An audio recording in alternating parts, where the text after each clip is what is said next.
Welcome to DBN's The Diplomats. Today we have the winner of Olympus Season 4. Welcome to the show, Mordio. Thanks, Keith. How you doing today? I'm doing great. Good. How are you? I'm doing well. You ready to get into this? Yeah. So you started this game as the top seed of the tournament. Yeah. And you chose France because you did some tallying marks on who got eliminated. You wanted your best shot of not being eliminated. Yeah. I mean, I didn't want to succumb to happy to be here syndrome. I definitely wanted to win, but a lot of that was definitely on my mind. And the preseason interview was also definitely intending to manage my threat level in a way. I wanted to come off like I was a little less informed than I might have been. And so I did like to focus on, that tally. And I think there was some success in that. Most people would pick France, so this definitely was very successful. Yeah. And obviously you won, so can't complain about that choice there. Yeah. How do you feel about the tournament overall and the coverage? Oh, it's been fantastic. Every level from the prelims up to the finals, and thank you and Josh and the fantastic lineup of guests too. It has been incredible to watch the coverage as we've gone along. I feel like you guys have been really balanced and unbiased. It's except no zero thanks, zero love to anyone who ever gave me an A. For any reason that we quickly realized that A's became a bit of a curse in the game. I think not because of the A itself, but because the players are seeing the same thing you guys are in balancing the board whenever somebody's doing too well. But yeah, in the first few years, I think with Italy and with Turkey and then myself, anyone who got A's had their game implode the year after. Yep, I've gotten a lot of hate mail when I give an A. They're like, yeah, can't give me an A. I want to shoot for a B. Yeah. Everybody wants a B. Nobody wants an A. Yeah. Have you watched all the interviews? Yeah, those have been great too. And I think that you've done a great job. I think that my perspective is probably going to align most closely with Gordon's and with Jeff's, just because of how much we were working together throughout various phases of the game and sharing information. But I had a blast playing with everybody, and like King Red and I fought like cats and dogs throughout almost every phase of this game. But I mean, there's no bad blood. We've been chatting a little bit after the game, and it's not like if we were ever in a game together again, it would just be war on site. I'm thankful for the opportunity to play with everyone here, even King Red. Nice. Did you notice in the interviews that my shirt color matched the power the person's playing? No, I did not. Nobody's noticed. I am not that observant. That's really cool. Well, I'm glad you mentioned it. Yeah. So going into 1901, you have Italy, Germany, and England as your neighbors. What's your initial conversations like? How are you feeling about the players next to you? And I mean, I want to talk to everybody, right? And I'll get to my neighbors, but I think that everybody's to one extent or another, talked about the press levels in this game. And I was kind of also surprised that they were lower than I was expecting. I feel like my semifinal game was higher than this. And I feel like there was, I wouldn't attribute it just to the number of newer and experienced players. I think there was sort of an array of factors that were kind of like a wet blanket on it. I mean, first of all, you had Ed and Ezio coming into it saying their strategy was to do less press. And I think Ed benefited from that strategy because he kept his hands pretty clean. The phone calls. Yeah, we'll get there. We'll get there. And Ezio, we did kind of get to start talking a little bit more than more than at least Ed was with me in the beginning, but more than I think he maybe intended to. But and then beyond those two, I mean, it was like the end of a semester, so you had like Gordon and King Red doing exams, and Jeff, the opposite extreme.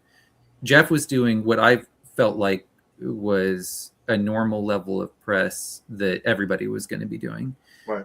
But because he was kind of the only one doing it, he stuck out like a sore thumb. And, others have talked about, I think Ed brought up, like, he is not afraid to show off his knowledge of his past games. He's not afraid to show off his preferences on how each power should behave.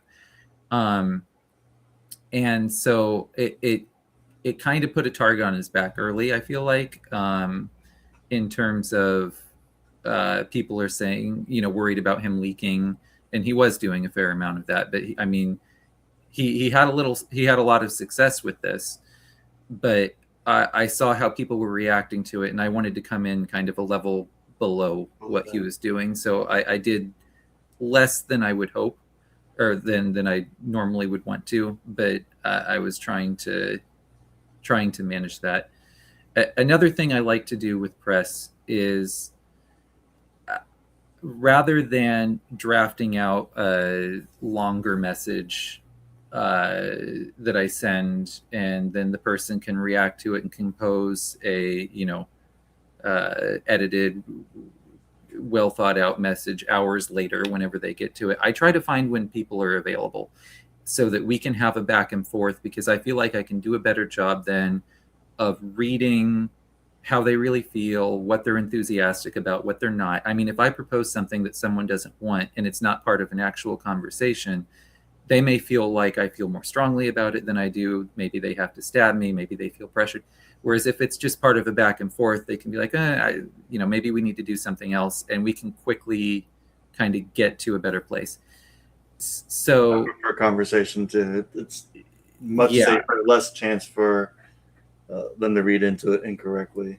Yeah. And I feel like, even with King Red having the time zone difference, we found parts of the day where we could do that. I think that it really stifled my initial press with Ed, because he was hard to pin down. There's very, reasonably so, there's a narrow window of time where he can be really active.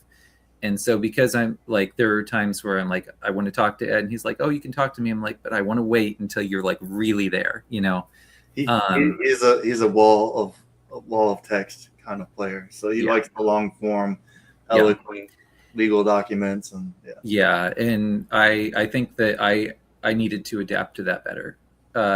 In general, I tried to mirror a little bit. Somebody wants to do a lot of press, I'll talk to Jeff a lot. Somebody wants to do less, I'll try not to talk to them as much.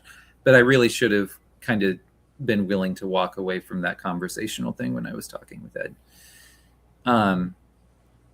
But I guess I'll start by giving credit to Jeff for just how well he was able to influence the West while keeping me completely in the dark about it. I didn't start to see the cracks until like 1903, and nothing he was really doing to like push EG or leaking my stuff got back to me. I mean, it wasn't until like 1905 or 6 when we were talking about how the game was going to end that he told me some of the stuff, and it never made it back to me. So great information control on there. And he had a central triple, right? Well, the central triple, but also just, he wants to keep France weak so that there's no pressure on him and everything. But he mentioned in his interview that he had King Red and myself both basically swear oaths of secrecy and confidentiality to him, and then he could leak our stuff back and forth. And I think he used that to great effect. And, whereas a lot of the players, and Ed talked about this, saw Jeff as like, this is someone who's playing hard. Jeff also knows how to do the social game well enough to like keep me okay with it. And instead of being like intimidated by what he was doing, I saw that as like, this is someone who would make the perfect ally for me. He's really strong on the tactics. That's a weak point for me. This is someone I feel like I can talk to throughout the game. And I like to work with a high volume presser. So that, and, I'll get to my conversations with King Red and Ezio next, but one of the first conversations I had with Jeff was, hey, they're both asking me about Piedmont, but I'm not going to go there. And that's, that's a great way to start me out in a paranoid state of mind. And I was very paranoid in 1901. And it's a lot of pressure going in. You don't know what to quite expect. When I look back on it, though, I mean, can you call it paranoia if the things that you're afraid of are real and are an imminent threat to you? Or is that just, being cautious and reacting? So I'll start by saying that I came into this game with a heavy bias towards FG. I feel like whenever you're playing with a scoring system that incentivizes any good result, like a shared top or just a high center count or draw size, then I'm way more flexible. You can get any alliance to work in that sort of environment. But whenever it's winner take all, I feel like in an EF, either you're not going to get anywhere because, Russia and Italy react and prop up Germany, or you are going to get somewhere. And, once England locks down St. Pete, where are those fleets going to go except for France? And then I'm the only one who can really keep them in check. And that becomes my job for the back half of the game. So I really wanted to, if I end up with an EF, I wanted to be in favoring towards me. So King Red and I have a good initial conversation, pitching each other as, oh, I'm an alliance player. I want to just get big together and not do any, everybody's an alliance player. Right. And it's like a good conversation. And then he ends it with, so I assume you're okay with me getting Belgium. I'm like, that's quite the assumption. And I don't know if I'm being unreasonable about this. My priorities in the beginning are not to let Germany into Burgundy in spring, and for England not to be building in Liverpool in winter. I feel like even if I'm the odd one out, if I'm dying slowly, I have time to turn things around. And so, and he's making good points about, for the alliance to be balanced. I'm not trying to ask for Belgium to get to 6. I'm saying, I'll delay an Iberian center, so I'm on 5, you're on 4. I really just don't want England getting two builds in 1901. And, I think for him, he's making the case that like balance to him means a balanced center count of like 5 and 5. Mm-hmm. And I see that as a less extreme version of like Turkey expecting a balanced center count with Russia and a juggernaut. Like that's just not, it just doesn't feel like the numbers are balanced, but the power doesn't feel balanced to me. Right. And, the woe is England for not enough neutrals argument kind of falls flat when it's like, you picked it second over everything else. I didn't tell you to pick it. Like, This is not, this is not my problem to balance for you. So, I think he was not happy with me for just in general wanting Belgium. And so would probably point him towards EG. But in general, we start with at least, we don't argue about it too much in the beginning. With Germany, I am way more like giving. I am wanting to secure him as an ally. And so this is where we get into Burgundy, because Ezio... So you set up a DMZ in Burgundy. It's not a DMZ.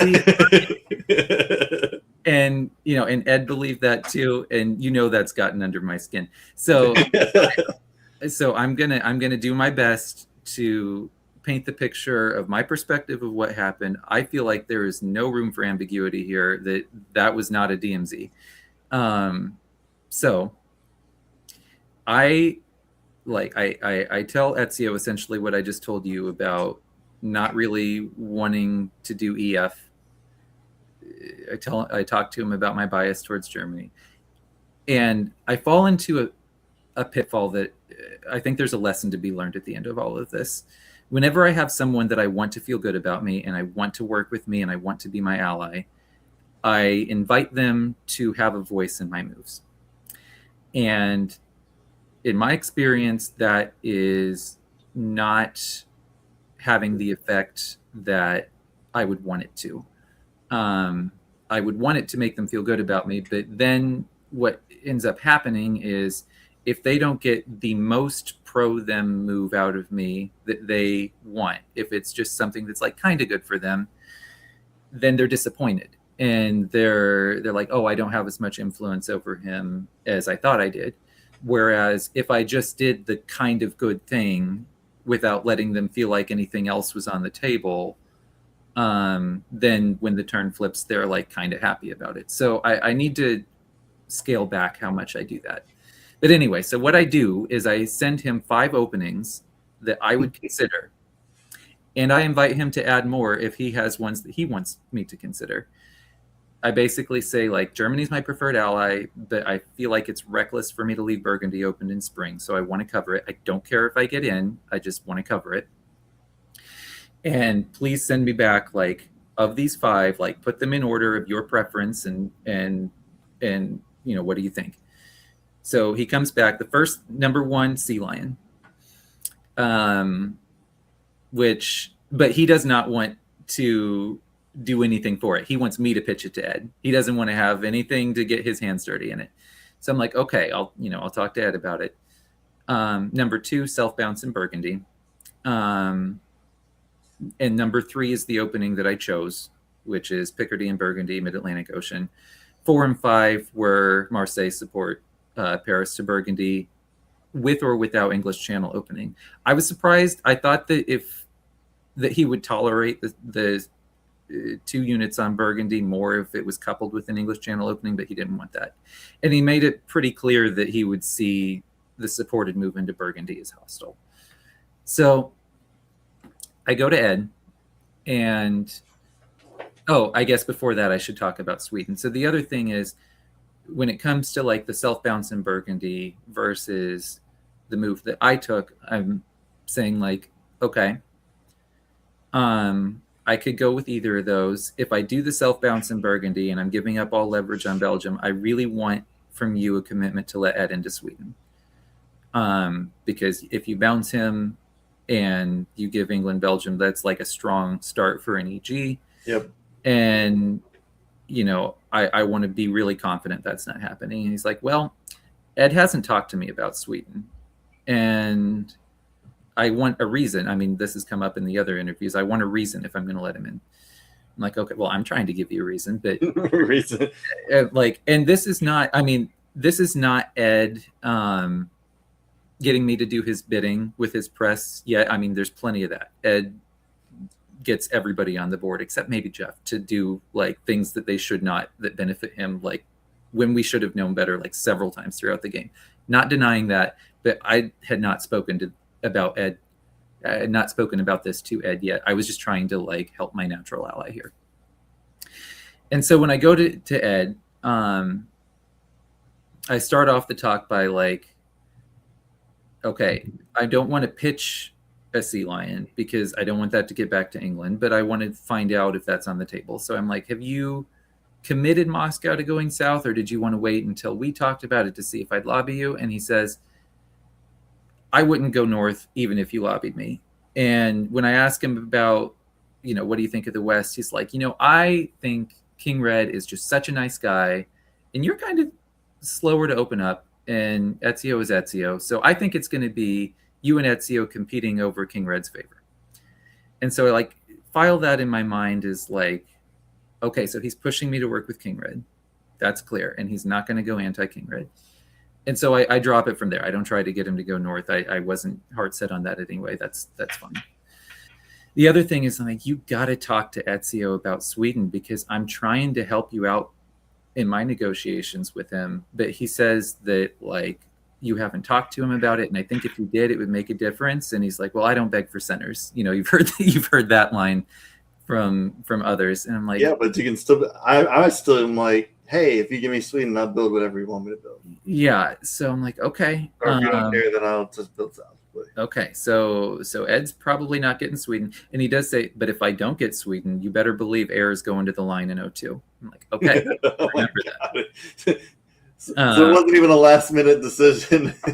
He had planned it from the beginning. He's like, I'm not asking for it, but so I go back to Ezio after this conversation. I'm like, okay. Ed doesn't want a sea lion. That brings us down to self bounce in Burgundy versus the Picardy Burgundy thing. And I'm like, I will stop being a squeaky wheel about Sweden. And I will just drop down to giving myself more influence on Belgium to give myself the comfort. And so he knows I'm going there. I have told him that I'm going there. So you can have the turn go through if you want to see it on the map. And the agreement at that point is I will take Belgium from Burgundy. But as for spring, I mean, none of the things other than the sea lion that I sent him would have left Burgundy open. So to me, I mean, a DMZ involves me agreeing to not go there. I never did that. And so for him to start the story with, that jerk France violated a DMZ in Burgundy, I'm like, oh, that like that's preposterous. How dare you, sir, to besmirch my good name like that? But then you go forward to fall, and I violate the DMZ in Burgundy and fall, so I can't get too upset about it. So I don't know if it's just remembering, like, generally having frustration with me because I did it in fall, or if, I mean, he's been kind of like, well, it wasn't really a DMZ. He just knew I didn't want him to go there. I wouldn't be happy about it. I'm like, a DMZ isn't just don't do things Ezio's not happy with. But I could tell he was frustrated with me after the turn went through. I was like, you knew I was going there. He's like, well, if I knew you were going there, I would have bounced you out. I said, but I told you I was going there. He said, well, yeah, but I was hoping you were lying to me. So there was no miscommunication there. Like, he knew that I told him that. So, but you were supposed to take it from Burgundy. I'm talking about spring still. Okay.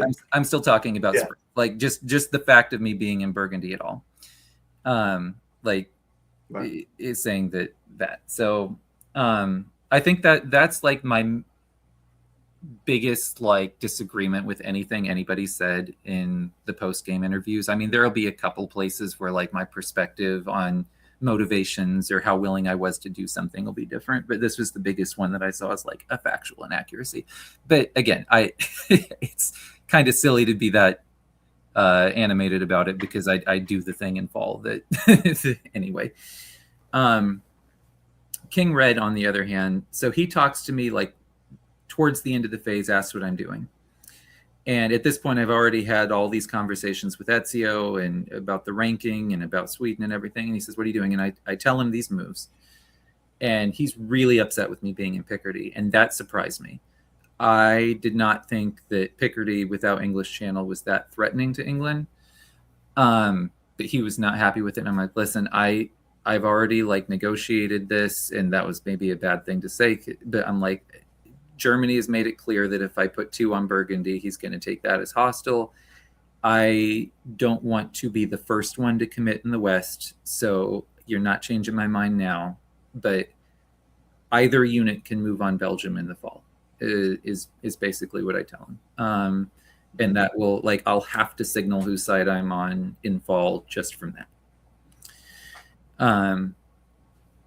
So that is spring for the most part. I think the only other comment I'd have on spring is I regret. I talked to Banana, and I feel like we were friendly with each other, but I feel like I should have maybe done a little bit more to just help him strategize or to give him information when I could. I mean, seeing in the post-game interviews that he didn't recognize the Trieste loan for what it was, I was hesitant to do anything too explicit because I was afraid of it getting back to Jeff or Ed at some points. So I was trying to, not do too much. I think that he was under the impression that, like, I know what a Trieste loan is, but I feel confident that Italy's going to stab Austria. I don't know, but yeah. So that's just a general comment. Is I wish I could have done a little bit more to help Banana, but I was being conservative in what I was putting out there that could get back to my neighbors. Did King Red actually explain why he thought Picardy was hostile? We've talked about it after the game, and surprisingly, he said that he would have been happier with me self-bouncing in Burgundy than this. And to me, that just, I would think that England would want to see aggression towards Germany, and showing so much friendliness to Germany would surely be a bad thing. I think that it's because he was really set on Belgium, and me doing this is basically saying you're not getting it. And I think that if I did the self bounce, he probably believes that he could have gotten Ezio to give it to him. Ezio told me that if I do the self bounce, that he won't give it to England, but I didn't want to take those chances. I don't think it's a bad move, because if Ezio goes to Burgundy here, you get Spain, Portugal, and then you put King Red into Belgium. But yeah, I didn't make either of them happy with this, but I didn't make either of them so unhappy that it's a burnt bridge. And like I said, a lot of times people like to use Belgium as a bargaining chip, but because I felt like things were going so poorly and that I was probably going to start off as the odd one out, I started seeing Belgium more as a speed bump than a bargaining chip. I want to go grab it in 1901 and give it to someone in 1902, and try to win them over then. And you take it in 1902? Well, in fall. And you take it in fall 1901, So the fall negotiations, I mean, there's a reason I stayed in Burgundy here. First of all, I asked Ezio to cover Munich just to get Ruhr open, and with the idea being that I'm going to move out of Burgundy, and all of a sudden we've got a really clean border. And Ezio says, he knew I was lying when I said this, but when I initially was talking to him about it, it was the truth. I actually intended to do that, even though, tactically that's pretty bad. But I saw that, I wasn't getting Sweden, and then Ezio starts talking to me about he wants me to build 2 fleets. And I'm like, not wanting to do that. And so that was kind of, and he would want, me to pass him Belgium in 02 or 03. And so that kind of tipped it for me, where I'm like, I think I am going to try to go with King Red here, because if Ezio is bouncing Ed in Sweden, Ed will either be unable or unwilling to prop him up. We could have a lightning fast EF here. And King Red said he's a tempo player, so maybe I can sell this. And so I come to him with this sort of impassioned plea about, I know that we've been talking less. You feel deprioritized because of my opening. And I just spill everything except Jeff stuff. I don't talk about Piedmont, but I'm telling him about, Ezio said that you wanted to use Belgium to build in Liverpool. Stuff is leaking back to me that you said. It's probably going the other way. Ezio is asking me to build 2 fleets now, and I don't want to do that. I feel like he's about to have all of the control in the West. He also wants me to leave Burgundy. I won't do any of those things. I want you to bounce Holland. And of course, in the beginning, he didn't want to. It's a steep deal. It's not a good deal for England I understand I'm driving a hard bargain here. But for me, preferring FG, I mean, I'm going to have a higher price for NEF. And he's hesitant at first. It feels like he does actually agree. I mean, he does agree. It feels like I do actually wear him down, and he agrees. I'm expecting the Holland bounce here. And which I think would have been okay for him. Trying to bounce Belgium is not okay, in my opinion. Well, I promised him. It kind of just pokes you for no reason whatsoever. Yeah, I mean, he told me afterwards he did this just for like the plausible deniability of, it looked like maybe he thought he could bounce me or something. But I mean, he said in the interviews, Ezio let him believe that there was a chance he actually does successfully bounce me. Gotcha. But I was promising him, fleet build in Marseille. I'll DMZ Mid-Atlantic. I'm not wanting to open up a front against Italy yet, hence the North Coast. And we can talk about North Coast too. Jeff request that, or did you offer it?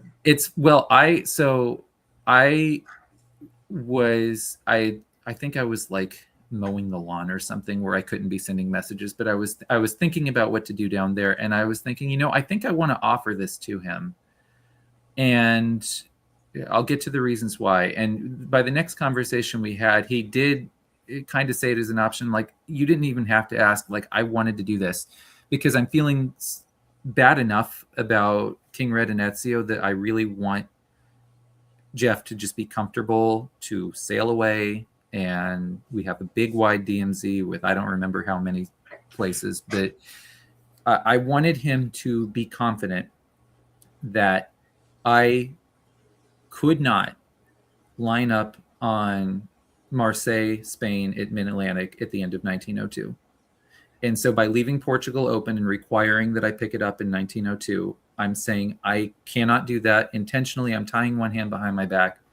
You don't have anything to worry about, even if I'm in an EF. Because at this point, I think I'm going to be in an EF. Taking Portugal later is horribly inefficient.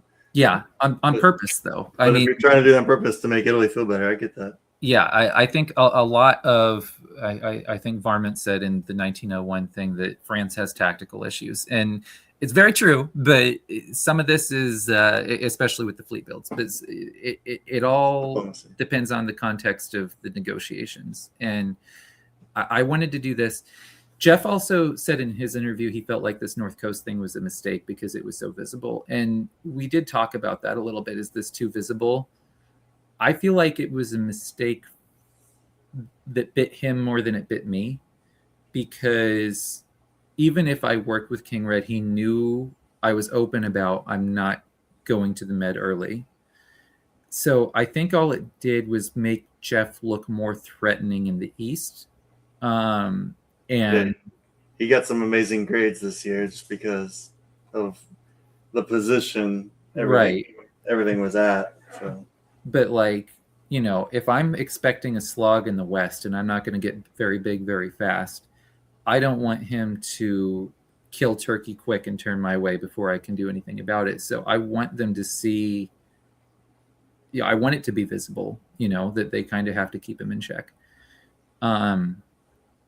So I think that if it was a mistake, it felt less punishing to me, if punishing at all. I think that I stand by my reasons for doing it, even though it's unconventional. And with England stabbing me here, I build the 2 fleets, and so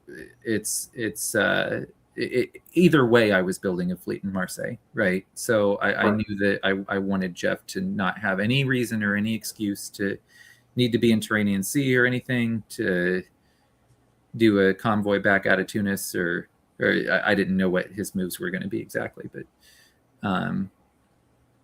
so I guess that of course I would know he's not going to Tunis there, but the point still stands. I wanted him knowing that he could give me a lot of space.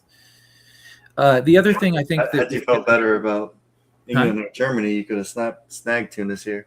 But I understand you weren't feeling great with either of them, so you needed that security. No, well, especially, and after, I'll say 2 more. I know I'm taking a long time on 1901, but just setting up the story. A major factor that was missing, I think, from you didn't have the context for this in the 1901 commentary, was the looming threat of ER. And I don't know how much of this was just Ezio and maybe Jeff manufacturing it to keep me pointed in that direction, but it felt true to me as well, based on the conversation I told you about with Ed. And whenever King Red and I were having EF discussions about how quick we could be, that's another thing, is him saying he's high tempo, I thought he'd be willing to do the Holland bounce, and so I was nervous when he wasn't. But I laid out that, like, if Ed's not propping Ezio up, this could be a really good EFR, and he's like, don't say anything, but I'm pretty confident that would be good. Like it was already something they had talked about. Mm-hmm. And after the Holland bounce, the post stab press was not very effective on me from King Red. It was, and this is my interpretation of it, but it felt very, it's not a big deal. It's weird that it even bothers you that much. And when you really think about it, it's your fault for putting too much pressure on me for bouncing Holland. So I kind of had to do it.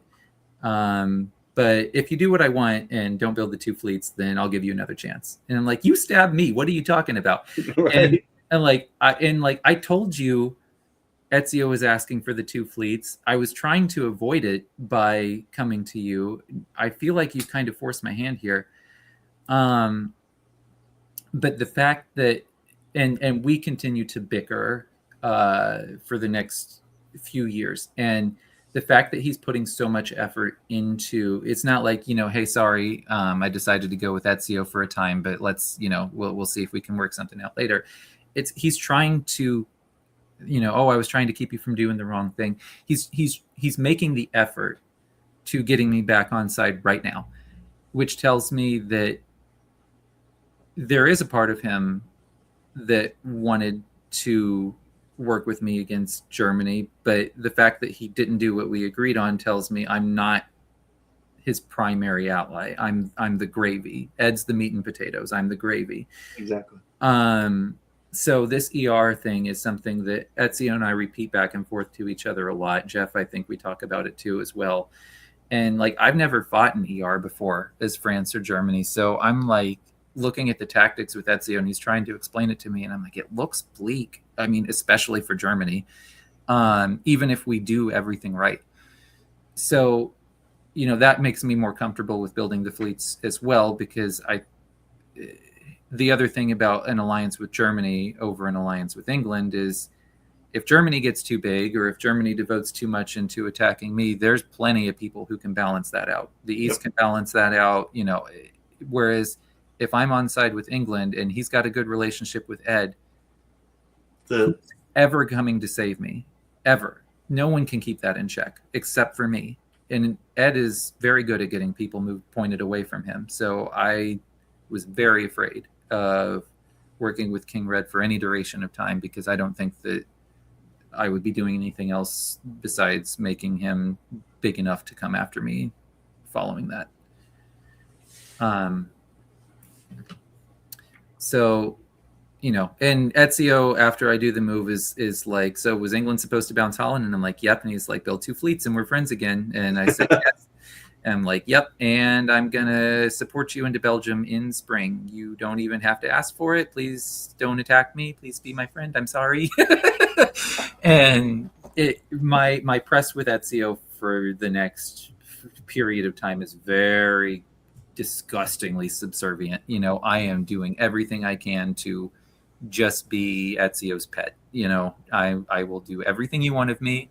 I will signal to you very clearly where I am going. I will never be a problem with you. I will tell you everything I'm doing. I want to stay in on your good side, please. So it's super risky because if there is an EG, you have no armies to really defend yourself, which is why we kind of gave you a bad grade. And there was a bounce in Sweden, which made it look like the EG could keep going. Yeah, but at the same time, I mean, at this moment, there is the emotional side of I'm mad enough at England for lying and for getting me to lie to Ezio that I'm like, if anyone's going to profit from this, it's not going to be you. And if Ezio starts to profit from this, maybe someone else will do something about it, make it someone else's problem. Right. So, that's where my head is at. You had a great read, especially if the ER was that obvious, because King Red had said that he'd never wanted to attack Ed, which if you're in an EG, that makes perfect sense to take those dots right while you can. Yeah. So, Etsy and I are just, as many times as you can fit ER into a conversation with each other, I'm going to do it, So as we go into spring, I mean, I think that, first of all, Gordon's interview was great, that you guys that just went up. I feel like he and I are going to be such different interviews because he talked so much about the board and he had a much more interesting position. There were always so many things he could choose from and so many things he could do. Whereas my units are kind of, how 1902 is going to do just by looking at what's here. But I'm going to focus more on the relationships and the conversations. And so it'll be different in that way. And so what I'm trying to do here is with King Red, I'm saying, he's trying to get me not to move towards him. And there's the expression of you catch more flies with honey than you do with vinegar. All he had for me was vinegar right now. And I don't blame him for feeling desperate because it's written right there that like every turn that you have to wait for us to work something out, your chances are just going more and more down the drain. But so I understand why he felt so compelled to fight for it here. But all he really had right now were like unreasonable demands. I mean, I can't just go sit in like Spain, Portugal and not come after him. I can't do anything else, right now. And like threats he couldn't follow through on, like, I don't think you're throwing to Ezio right now. And you're just ruining both of our games for this kind of stuff. And more than anything, and this is where I don't know if we're similar or if we're different. He's insisting on the moral high ground. And this is a consistent theme in our negotiations throughout the game where we tally justifications and who's wronged who more very differently. And so we can never really agree. And it's very important to him to fight for I'm the aggrieved party here. And I also see the importance in that because, I mean, it comes very much into play in the late game here. But for me, that's just, he's looking at who his, like he mentioned in his interview, he was very offended that I supported Germany into Belgium here. Like I was wronging him. Like we're at war right now. I don't, and I'm He telling did the same thing though. I'm telling you we're at war. I'm trying to be honest about it. I don't count any of that as stabs. I'm trying to keep let's keep the powder dry. Let's keep cool heads. Maybe someday we're going to need to work together and trust each other. So let's not burn our bridges right now. But he's seeing the walls closing in, and you know, it's the who wronged who first versus who wronged who more thing. But you know, so I'm like, this is where I'm trying to say, you know, he won't take no for an answer, but I'm like, you need to just stop getting frustrated right now with like the more we talk to each other, the more we're getting frustrated with each other. We need to just cool it and just say, see you on the battlefield, you know, and we'll talk again whenever something changes on the board. Changes, yeah. But he's not wanting that, and I understand why he doesn't want that. So I'm not blaming him for scrambling there at all. I totally get it. But I do kind of use these negotiations with Ezio because I'm like, listen, I'm not giving him anything. He has zero leverage with you, and he knows it. In your negotiations with him, you do not have to give him a single thing. And I don't know how much of an impact this had on EG negotiations. I mean, they've talked about squabbling over who's getting Sweden, who's getting Belgium, and the reasons for it. And I just really wanted to pump Ezio up and just try to make him greedy and try to make him feel like he could get away with anything. And then that would tick off Kingrid, and Kingrid would still be trying to get something, and that would tick off Ezio.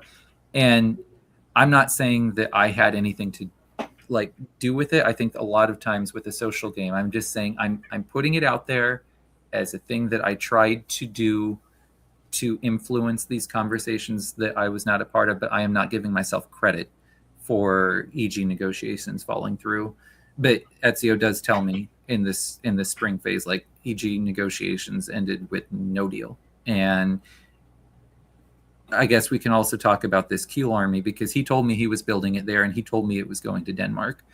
I was very worried that it wasn't, but I was very happy when I saw that it did. It looked very pro-English. Those are very pro-English builds, so you have every right to be afraid. But what does happen is that the air goes to the line, yeah, and then they put King Red into Sweden, which probably raises a huge red flag that the ER is not theoretical anymore. Yeah, it's very real. Well, and I, you know, Jeff is the highest presser, and so I'm talking to Jeff a lot, and I know he's moving to Tyrolia, and I have a good relationship with Gordon too. And remember, Ed told me in 01, like, if I don't get Sweden Air's going to the line. Of course, right. I don't know if he's going to find success with that, but the intent is at least been established. And I'm talking to Gordon too about it. I feel like I have a pretty good idea that they are. Jeff's thing is I'm going to Tyrolia. I'm not saying where the others are, but they're kind of hinting it to me. And I kind of basically report that to Ezio. I'm like, I know that Tyrolia is happening. I don't know for sure about the others, but I suspect it. Because I didn't want it to be my fault if he like went to Bohemia or Silesia and didn't need to, but I also wanted him to know like there's enough of a threat to you that you should not be coming after me right now. So, you know, I'm trying to be as good of an ally to Ezio as I can and tell him about my Eastern press here and just do what I can to keep him on side. And even if he does look like a sinking ship in this moment, I'm fine staying on it because I'm not getting hurt. Italy's not coming west. If ER's crushing him, I'm still on the favorable side where I'm fighting England. So I'm just trying to help Ezio here. So I think we can go to fall. And again, I'm talking to mostly Jeff and Gordon. I'm not talking to Ed as much. But I know the air is squabbling very much over who's going to get Munich, because none of them want to be the one to do it, because whoever gets it is probably most likely to get stabbed. And, I kind of try to fan those flames a little bit when I'm talking to Gordon, because when he tells me eventually that he's going to get it, I'm like, it seems like they're setting you up there. I don't think, but he's also telling me I don't plan on staying there for very long. Yeah, and, he's a temporary build, so yeah. But some Germanies won't even cover it because they're like, I can take it later, and it's not even worth trying. Yeah. Well, and this was a fun turn because I felt like I really got to, at least in my view, be sort of intel support for Ezio here.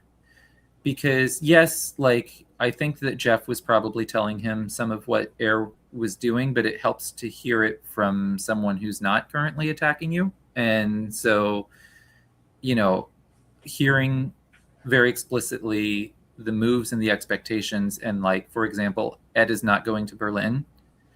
If he goes to Berlin, AI will consider it a stab. Ed talked in his interview about, maybe I should have just gone to Berlin here. I feel like if he had told Jeff that he was doing that, Jeff would have told me, and then I could have told Ezio, so it may not have worked anyway.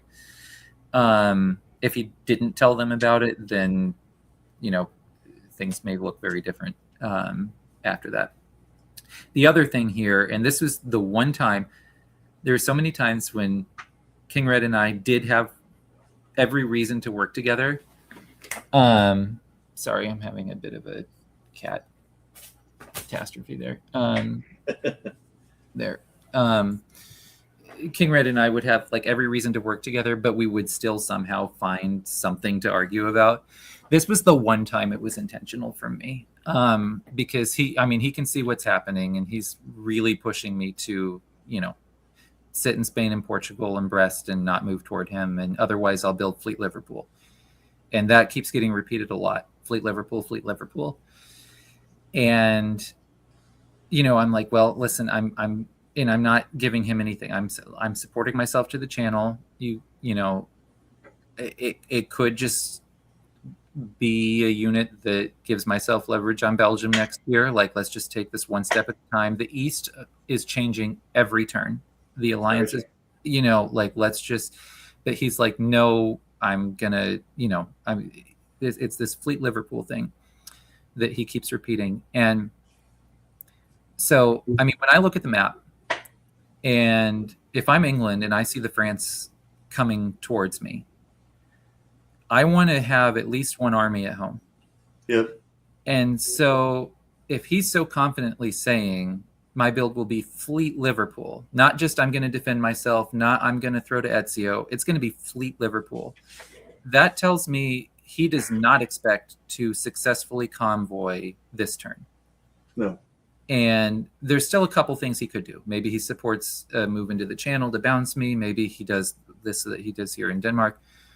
But I if I have that puzzle piece of he does not expect to successfully convoy, I'm thinking that means Norway's going to be open.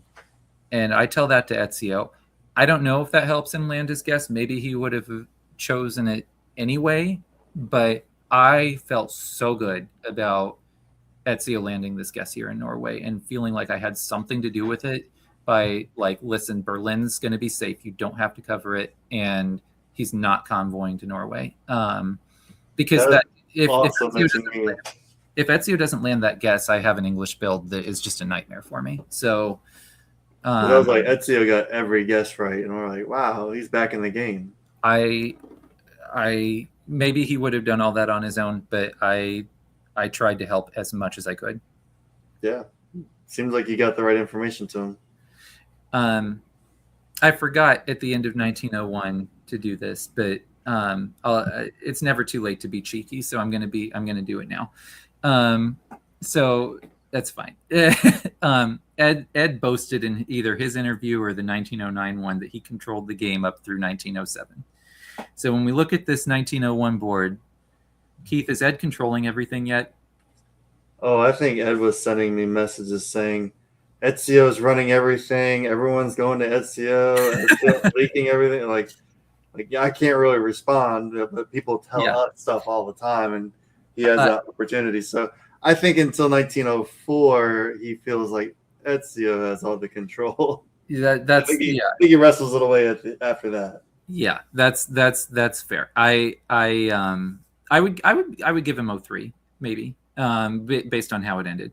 Yeah. But anyway, I just a data guy. You're not going to get those big claims past me. I just wanted to, and this is not to claim credit for myself. I think 1901 I would give to Ezio and Jeff for sure. 02, I mean, in this, I was going to do this. Is Ed controlling everything yet? I mean, Italy just got stabbed. He just got stabbed. So he has an heir. It's. Do you give it to Gordon this year? Like who's the one in charge right now? I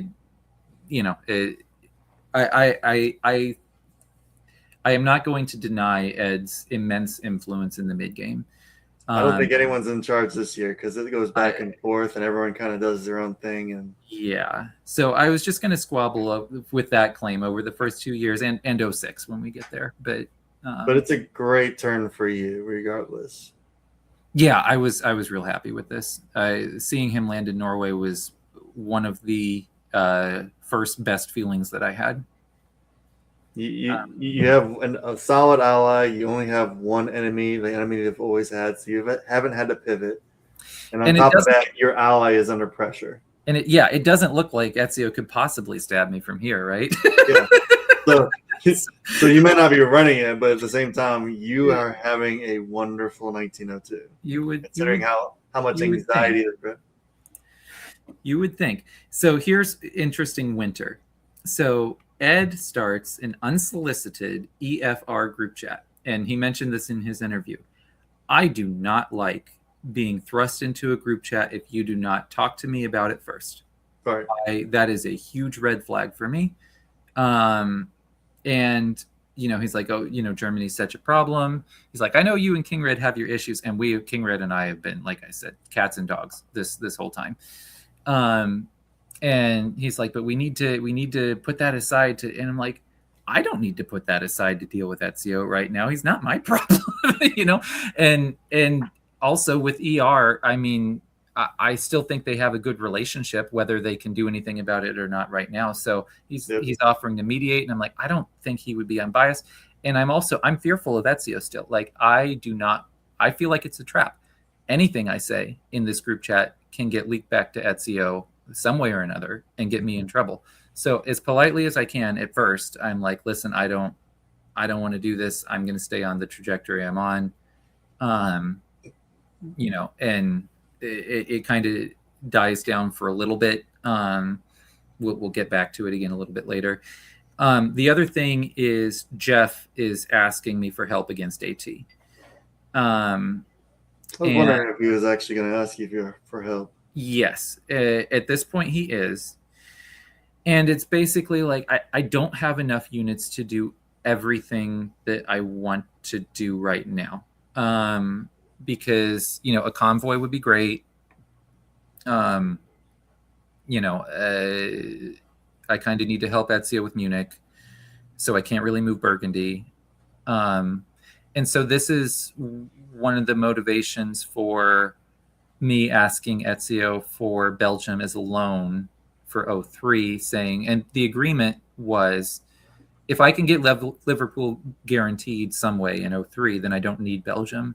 But if I don't get a build in 03, I would like to borrow Belgium for 1 year. I'll give it right back to you, just so I can build in Marseille and get down towards Italy. And I think this is a good thing for FG, because whether it is to prop Italy up or to just grab some of the spoils for myself, it gets me involved down there. And it sets a momentum for, if we finish killing England together, then I'm already involved in the Med. And so I'm more likely to stay involved there than I am to go against Ezio after. At least that's my thinking. So that, and this Belgium thing is something that I run back to Gordon and Ed as well, because they're so concerned about Ezio, and I'm still trying to help Ezio, so I'm trying to lower his threat level. I'm like, he's not going to be as big and scary as you're worried about. He's going to give me Belgium. I'll be there on the other side of him as a balancing factor. You don't have to worry about it. And I believe that to be true, at the time. So I felt like Ezio was okay with it at this point. Do you know what Ezio's building here? Do you have any input on that? I mean, it has to be an army. I think we talked about it because, like, when you kick out Munich, you don't want it to be attractive to retreat into Kiel or Berlin. So I think it ends up being Army Kiel, and I'm fine with it. Like, yeah, I that's the other thing too about this Belgium loan is maybe that conversation is best saved for in a couple minutes when we get to the Sweden disband, because the retreats phase on this spring is so rich. This is such an interesting retreats phase. So, King Red is still trying here in the EFR chat with just the, France's sole goal is to kill me. He's not even trying to win, kind of stuff. And I'm like, I think this is the best for me. Ed is one enemy at a time. Ed is what? One enemy at a time. Yeah, I know. I think your boredom showed with that strategy shown through on the commentary. That's how I like to play too, one enemy at a time. And I called you out for it too. And I was like, he's one enemy at a time, and that's a good way to play, because if everyone else knows you're not going to mess with them, they're going to do something else. I like to signal very visibly that I am nobody else's problem except the one person whose problem I am. It's a recipe for success, especially in the early game when you really want to get to 6 or 7 and get a stable position. Yeah. So Ed is, watching the King Red and I not get along, and he's like, all right, listen, I'm willing to give FGR a chance, but I don't want you to just be too pliant to Ezio. I don't want you to be automatically just on Ezio's side. Like, can you give me that? And I'm like, yeah, I don't feel like I can super help him with Sweden this year, because I'm already expecting Belgium from Ezio, and I don't want to be too demanding. But basically I say, until I get that third army, I'm Ezio's pet. But as soon as I get that third army, I've graduated and I'm my own player again, and you don't have to worry about me being automatically pro Ezio. So do you like this stab by Gordon on the last phase of Trieste?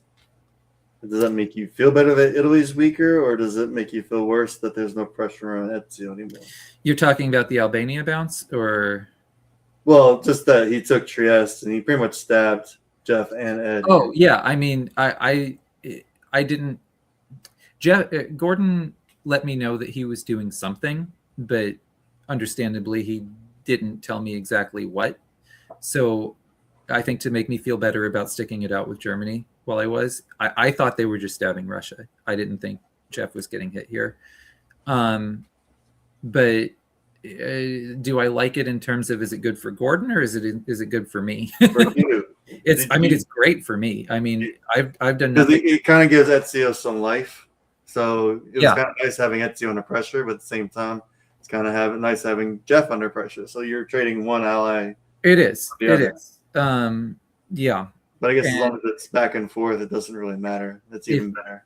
If it could have lasted maybe one more turn, I think it would have been better for me. But Gordon's got to do what's best for him. I mean, he's Austria. Gordon's game has been so impressive. I feel like he was more proactive and I was more reactive. I was going to say this at the beginning, but I never really saw him as a toddler with a knife. I saw him as someone who had a lot of choices between multiple bad options, and he was aware of it. He was never enthusiastically giddy to stab someone for the sake of it. He knew the cost, but there was also a heavy cost of not doing it.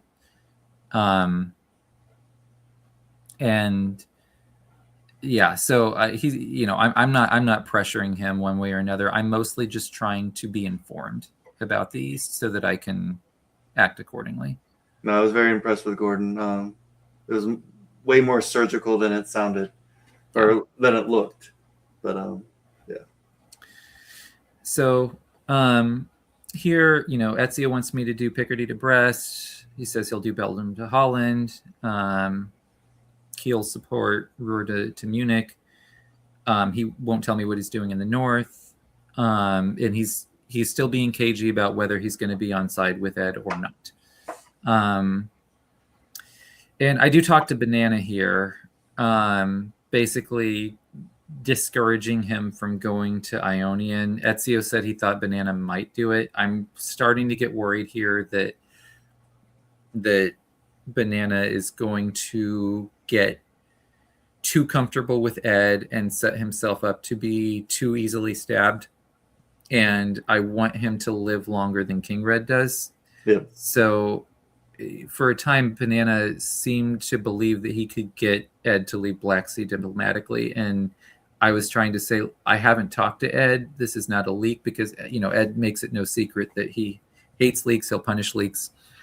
I'm like, I don't have any information on this, but I don't think he's ever leaving Black Sea diplomatically. You kind of have to look at that as hostile.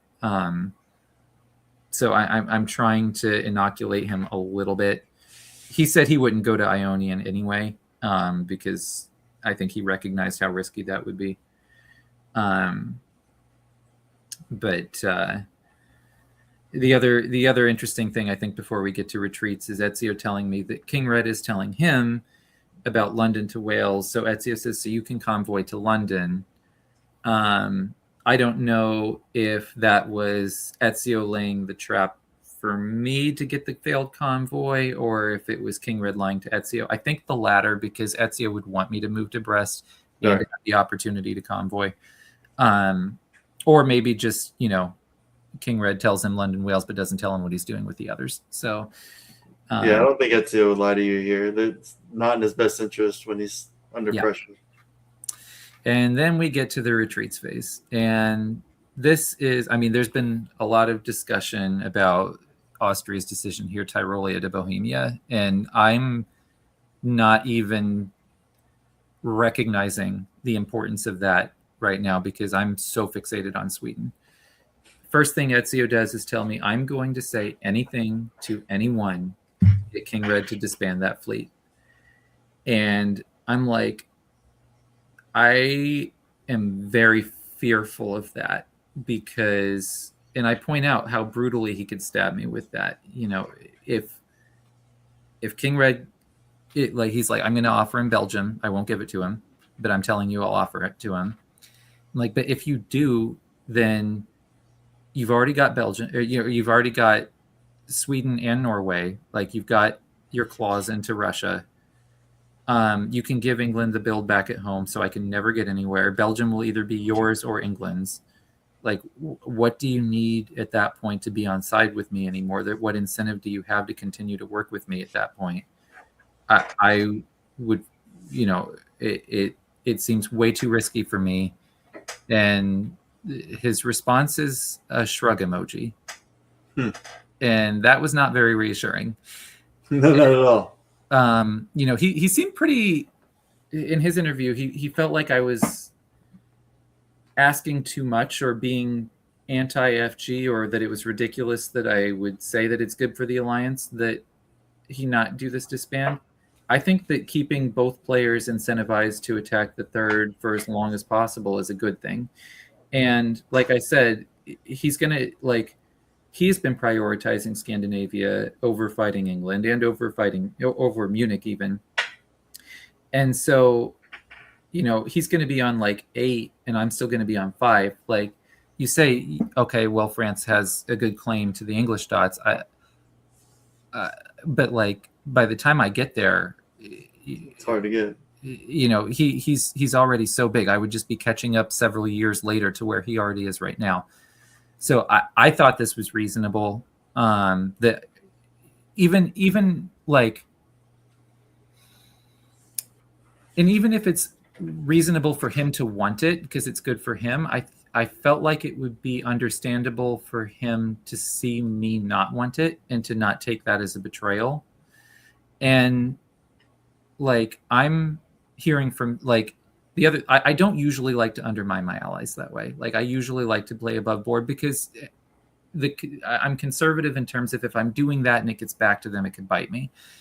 And that's exactly what happens here. But like Jeff has told me, and I don't know if Jeff manufactured this or if it's true, that Ezio offered Gordon Burgundy this phase.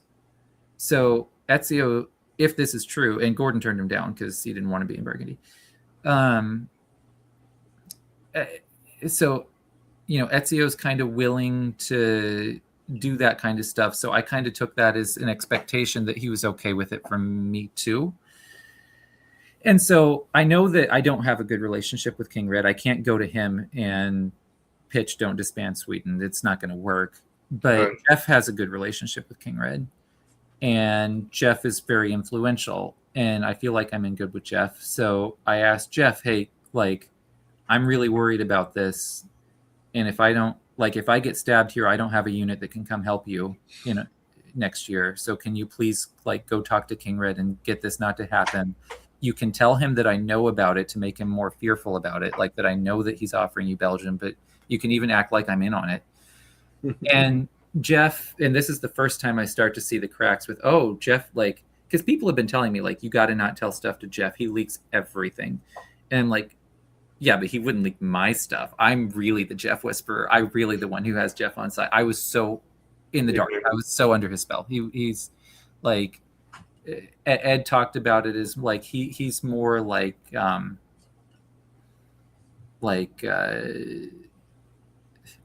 surgical, whereas Ed's more relationshipy. But Jeff is skilled with the at least putting on the face of the social game as well.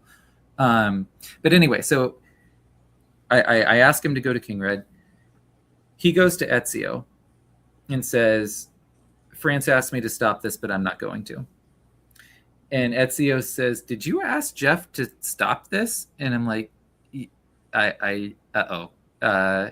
I did. And I'm like, Jeff, what the heck? And he's like, I'm sorry. Oh, geez, I messed up. I thought you told me to get Ezio to not want to do it.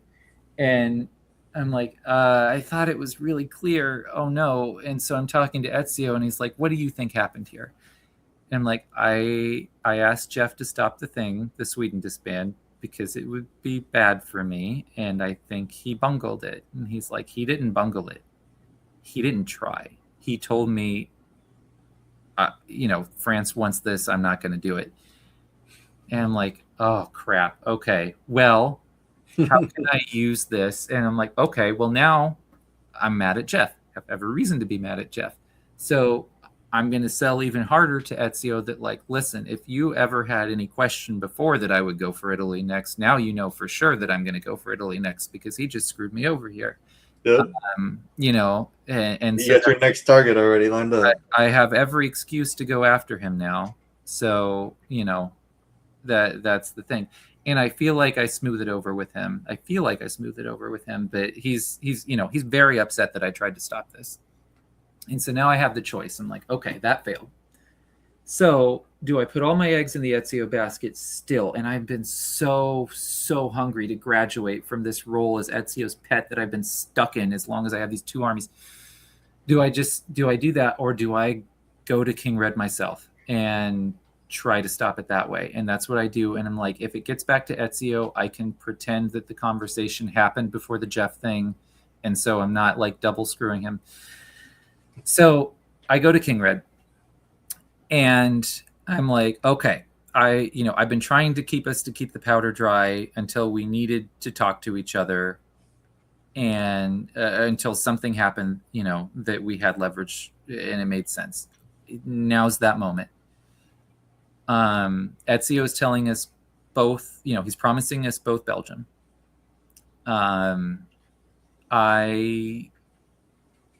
don't want to take that gamble that he's telling me the truth and not you. I hope you don't either. What would it take from me?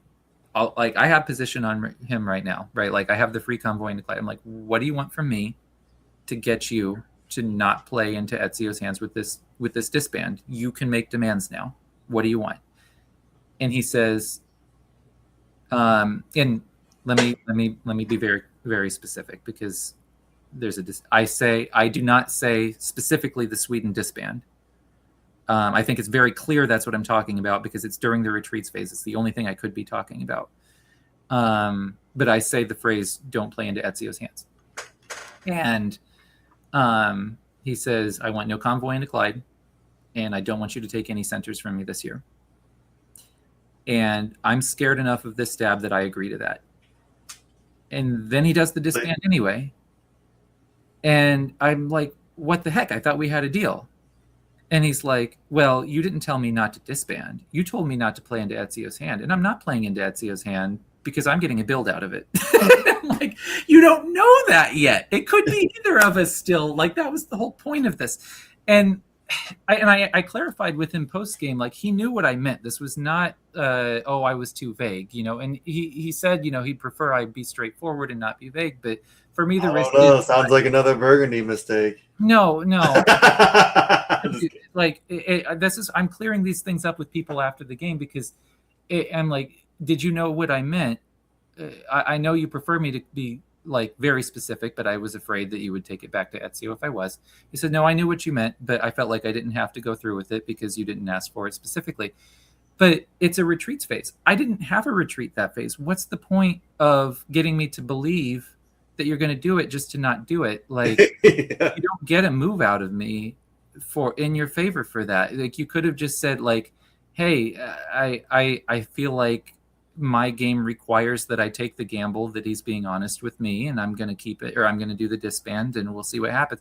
He gains nothing from the lie, and he's like, and we start arguing about it, and I'm like, please don't go back to the antagonistic press. He's like, well, if you don't want the antagonistic press, don't go randomly falsely accusing me of stuff. And I'm like, to me, it's not false. Like because he's saying, oh, I didn't lie to you because I didn't say it specifically. That ticky-tack stuff is not winning me over. So this is where, and he brings it up. I did say, listen, I think we need to just go on mute for a while, and we'll talk again whenever we have something else to talk about. Because from my perspective, there's been 2 turns so far that I've counted on him for anything.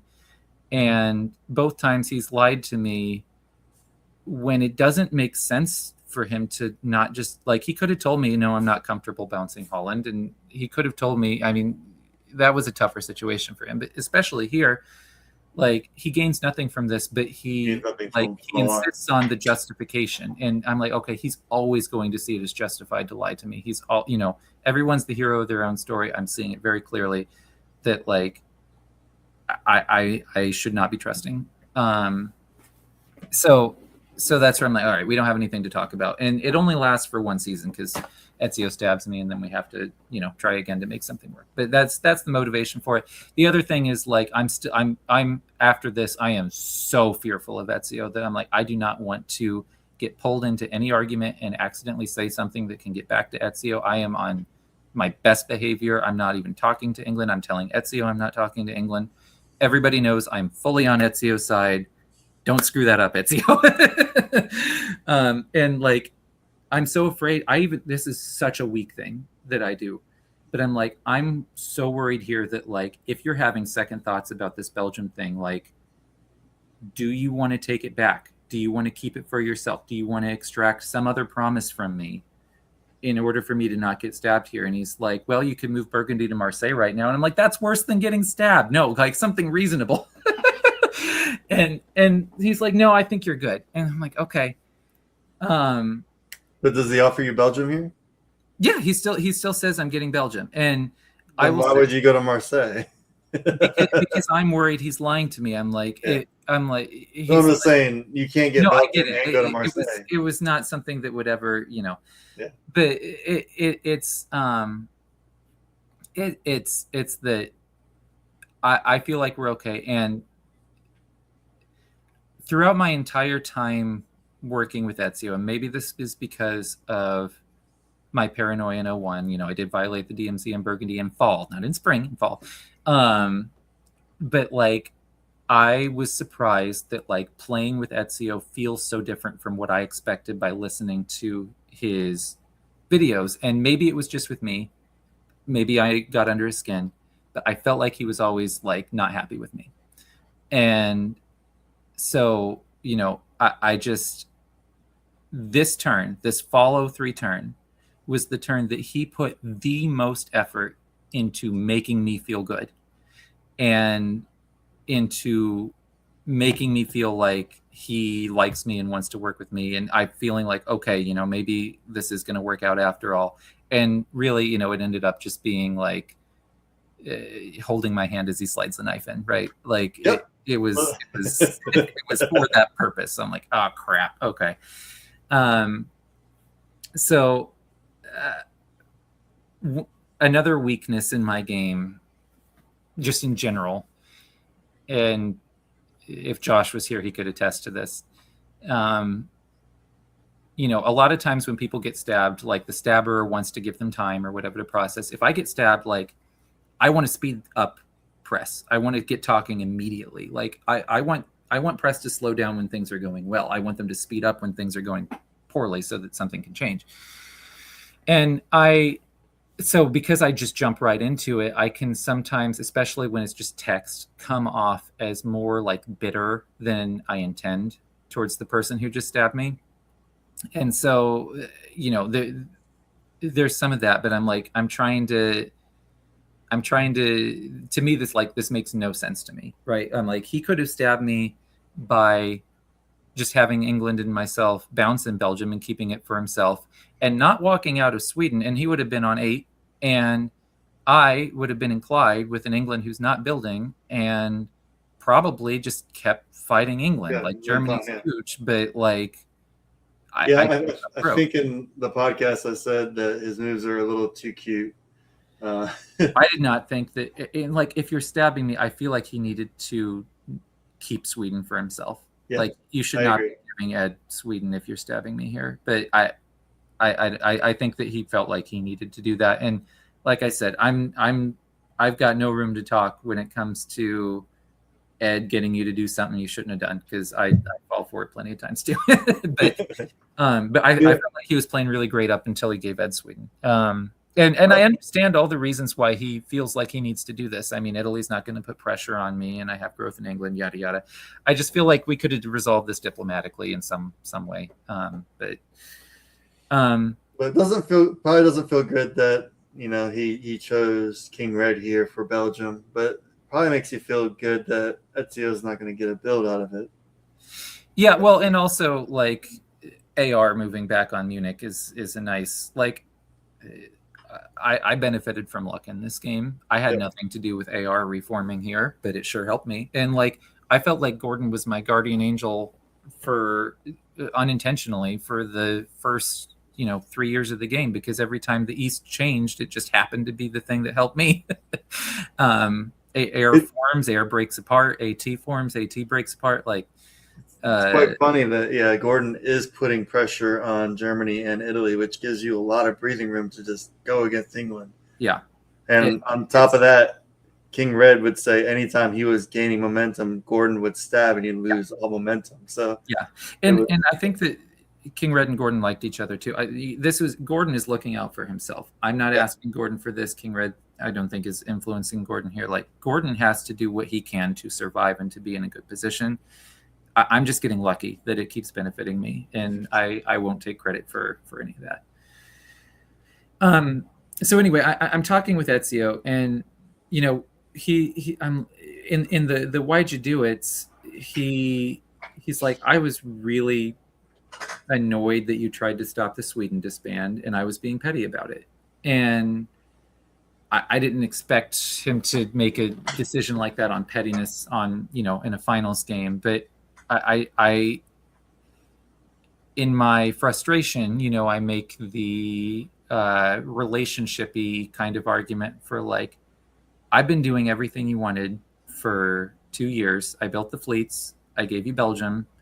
I've been giving you all my intel from the East and from King Red. I helped you with Munich twice. I can't think of one thing you've done for me. And he's like, I made AT happen. And like, that helped you.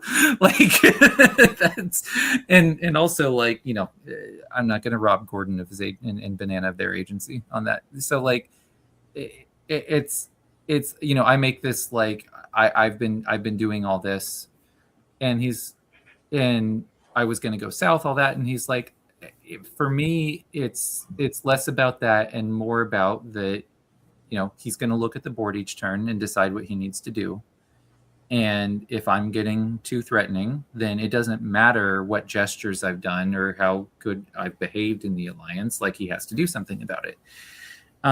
So I get it. I'm not, this is not, I don't have, bad blood with anybody here.